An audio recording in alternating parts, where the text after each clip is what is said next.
তোমরা কেউ আম মাখা খাবে? এটা কিন্তু কাঁচা মিঠে আম। আমার এক বন্ধু তার বাড়ি থেকে এই কাঁচা মিঠে আমগুলো দিয়েছিল। আর তাকে অনেক অনেক ধন্যবাদ জানাই, এত সুন্দর টেস্ট।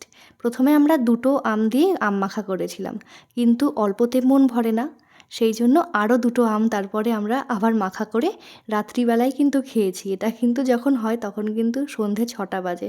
সবাই না করছিল যে এখন করিস না, এখন খাস না রাত্রিবেলা, কিন্তু আমাদের লোভ কে সামলায় বলো? আমরা নিজেরাই তারপরে করে খাচ্ছিলাম। প্রথমে আমিই কিন্তু আমগুলোর খোসা ছাড়ানোর চেষ্টা করলাম, কিন্তু যখন পারলাম না তখন আমার বৌদিকে দিলাম। বৌদি দেখো কি সুন্দরভাবে একদম স্মুথলিভাবে খোসাগুলো ছাড়িয়ে দিচ্ছে। আমার দ্বারা কি সংসার হবে? তোমাদের কি মনে হয় বলো তো? একটু আমের খোসাও ছাড়াতে পারছি না। আসল কথা, আমি ছুরি দিয়ে পারি না। আমি বঁটি থাকলে আমি বঁটি দিয়ে করে দিতাম। তো যাই হোক, তারপরে দেখো আমগুলো ভালো করে ধুয়ে তারপরে আমি যেভাবে বানাচ্ছি তোমরা যদি এভাবে বানিয়ে খাও তাহলে কিন্তু খুবই ভালো লাগবে। তো আমগুলো এরকম ভালোভাবে ধুয়ে তারপরে এই জিনিসটা দিয়ে পুরো ঝুরি ঝুরি করে খাচ্ছিলাম। তোমরা চাইলে কিন্তু লম্বা লম্বা করে কেটেও খেতে পারবে, কিন্তু আমার মনে হয়েছিল এভাবে খেলে একটু বেশি ভালো লাগবে। আমার বৌদিও বললো যে এইভাবে খাও তাহলে বেশি ভালো লাগবে।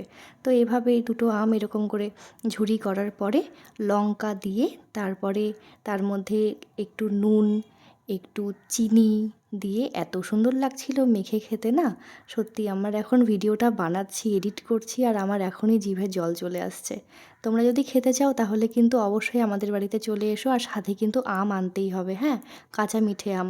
আমি কিন্তু ফেসবুকে পোস্টও করেছিলাম, কারো কাছে কাঁচা মিঠে আম আছে? তোমরা অনেকেই বলেছিলে এখনও আম বড় হয়নি।